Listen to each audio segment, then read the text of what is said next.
We've been here in Montana since the mid-1800s. It's our history, it's our heritage, it's our family.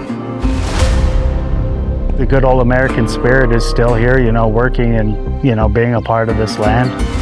The goal of American Prairie is pretty simple. We're trying to build the largest nature reserve in America and completely open everything to the public.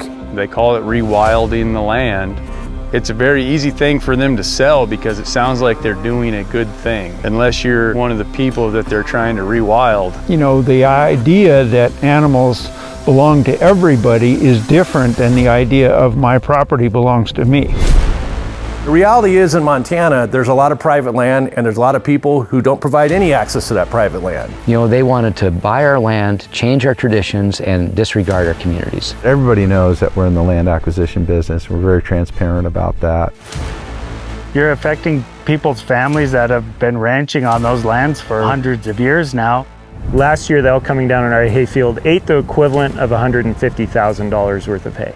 They recover that cost through leasing to an outfitter or charging a trespass fee. And they get yelled at, oh, you're commercializing the public's wildlife. Are they, or are they just recovering some of the costs associated with the public's wildlife? Production agriculture is what provides the economy for central Montana. What we're doing here is producing the cleanest food in the entire world. It's like you can taste the sunshine in the grass. Without agriculture, the production of food, you cannot have a city, you cannot have any business, you cannot have a bank. It's the basis. When American Prairie Reserve buys a place, I view it as a death in the community.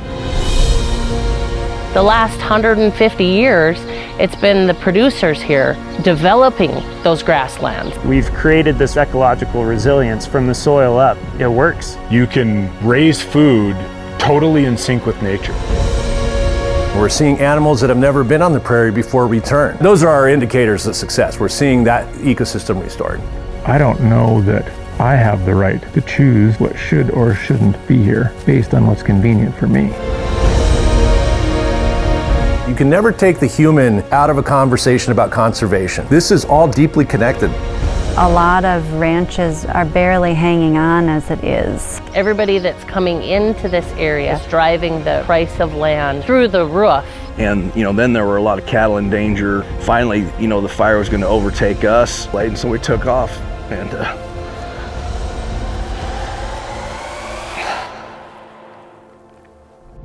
The Real Yellowstone digital cinema event premieres July 15th. Visit shepherdsofwildlife.org for more information.